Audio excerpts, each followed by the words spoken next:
السلام علیکم۔ بسم اللہ الرحمن الرحیم۔ فاروق اعظم کی شہادت۔ حضرت عمر فاروق رضی اللہ تعالی عنہ نے ایک رات خواب میں دیکھا کہ ایک سرخ رنگ کے مرغ نے آپ کے بدن میں 2-3 ٹھونگیں ماری۔ آپ نے یہ خواب خطبہ جمعہ میں بیان کیا۔ اس خواب کی یہ تعبیر بیان کی گئی کہ کوئی کافر عمر کو شہید کر دے گا۔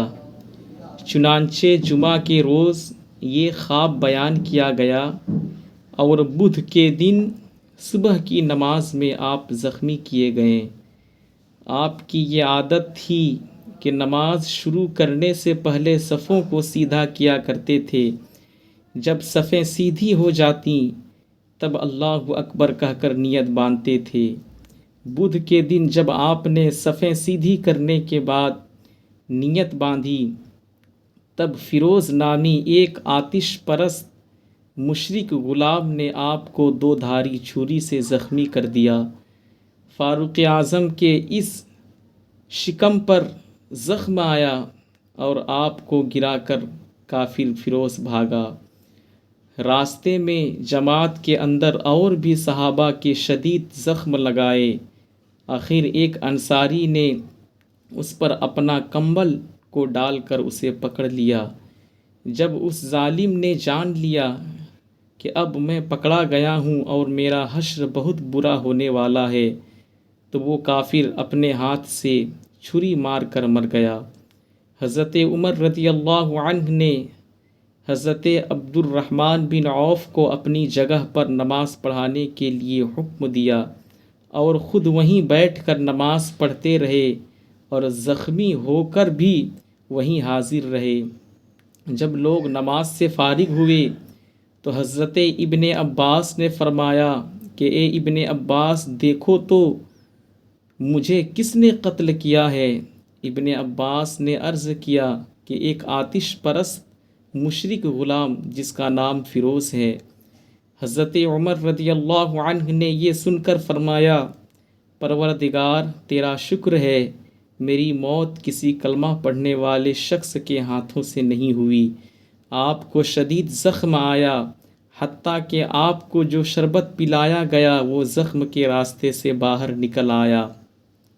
لوگ آپ کے پاس آتے اور آپ کا حال چال پوچھتے تھے۔ ایک نوجوان آیا اور حال پوچھ کر لوٹا تو حضرت عمر نے دیکھا کہ اس کا تہبند زمین سے لگتا ہے۔ فرمایا کہ اس نوجوان کو میرے پاس لاؤ۔ جب دوبارہ حاضر ہوا تو فرمایا اپنے تہبند کو اونچا کر لو، یہ عمل اللہ کے نزدیک اچھا ہے اور تمہارا کپڑا بھی زمین پر خراب ہونے سے محفوظ رہے گا۔ جب آپ کی حالت زیادہ خراب ہو گئی تب آپ نے اپنے صاحبزادے حضرت عبداللہ سے فرمایا بیٹا تم ام المؤمنین حضرت عائشہ صدیقہ رضی اللہ تعالی عنہا کے پاس جاؤ اور ان سے میرا سلام کہہ کر عرض کرنا کہ عمر نے آپ سے اجازت چاہا ہے کہ آپ اپنے حجرے میں حضور صلی اللہ علیہ وسلم کے پیروں میں دفن ہونے کی اجازت فرمائیں۔ چنانچہ حضرت عبداللہ رضی اللہ تعالی عنہ حضرت عائشہ صدیقہ رضی اللہ تعالی عنہا کے پاس آئے۔ کیا دیکھتے ہیں کہ ام المؤمنین بھی حضرت عمر کے غم میں رو رہے ہیں۔ حضرت عبداللہ نے حضرت عمر کا سلام و پیغام عرض کیا تو ام المؤمنین نے فرمایا کہ یہ جگہ خاص میں نے اپنے لیے رکھی تھی، مگر میں اپنی جان سے عمر کی جان کو زیادہ پسند کرتی ہوں اور اجازت دیتی ہوں کہ شوق سے اس مبارک جگہ میں دفن کیے جائیں۔ جب حضرت عبداللہ یہاں سے اجازت لے کر واپس آئے اور حضرت عمر کو سنایا تو حضرت عمر نے فرمایا الحمدللہ اجازت مل گئی، مگر اے عبداللہ تم ایک کام کرنا، جس وقت میں مر جاؤں میرے جنازے کو تیار کر کے پھر حضرت عائشہ کے سامنے لے جا کر رکھنا اور یہ کہنا کہ اس وقت عمر کا جنازہ حاضر ہے اور آپ سے اجازت چاہتا ہے، اگر اس وقت بھی اجازت فرمائیں تو اندر دفن کر دینا۔ مجھے اندیشہ ہے کہ شاید کچھ میرے لحاظ سے اجازت دی ہو، اس لیے بعد وفات پھر اجازت لے لینا۔ پھر فرمایا، بیٹا میرا سر تکیہ سے ہٹا کر زمین پر ڈال دے تاکہ میں اپنا سر خدا کے سامنے زمین پر ڈال کر رگڑوں تاکہ میرا خدا مجھ پر رحم فرمائے۔ اے بیٹا جب میں مر جاؤں تو میری آنکھیں بند کر دینا اور میرے کفن میں میانہ روی اختیار کرنا، اسراف نہ کرنا، کیونکہ اگر خدا کے نزدیک کچھ اچھا ٹھہروں گا تو مجھے دنیا کے کفن سے بہت بہتر کفن مل جائے گا، اور اگر برا قرار دیا جائے گا تو یہ بھی میرے پاس نہ رہے گا۔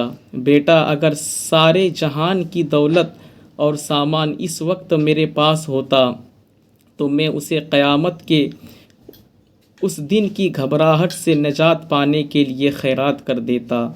یہ سن کر حضرت ابن عباس رضی اللہ تعالی عنہ نے فرمایا کہ قسم اللہ کی، میں تو آپ کے متعلق یہ یقین رکھتا ہوں کہ آپ تو برائے نام ہی قیامت کے ہولناک چیزیں دیکھیں گے، کیونکہ آپ امیر المؤمنین ہے، امین المؤمنین ہے اور سید المؤمنین ہے۔ آپ کتاب اللہ اور نہایت انصاف سے فیصلہ کرنے والے ہیں۔ حضرت عمر رضی اللہ تعالی عنہ کو حضرت ابن عباس کی یہ تقریر بہت پسند آئی اور سخت تکلیف کے باوجود جوش اور شوق میں اٹھ کر بیٹھ گئے اور فرمایا کہ اے ابن عباس، کیا تو ان باتوں کی شہادت قیامت کے دن اللہ کے سامنے دے گا؟ حضرت ابن عباس نے فرمایا، ہاں دوں گا۔ یہ سن کر حضرت عمر کو اطمینان ہوا۔ اس کے بعد بہت سی نصیحتیں اور وصیتیں فرمائی اور انتقال فرمایا۔ انا للہ و انا الیہ راجعون۔ پھر آپ کے جنازے کو تیار کر کے حضرت عائشہ رضی اللہ تعالی عنہا کے حجرہ شریف کے سامنے لا کر رکھا گیا اور بآواز بلند عرض کیا کہ اے ام المؤمنین، یہ جنازہ عمر کا حاضر ہے اور اب پھر آپ سے اجازت مانگتا ہے کہ اگر حکم ہو تو حجرہ شریف میں دفن کیا جائے۔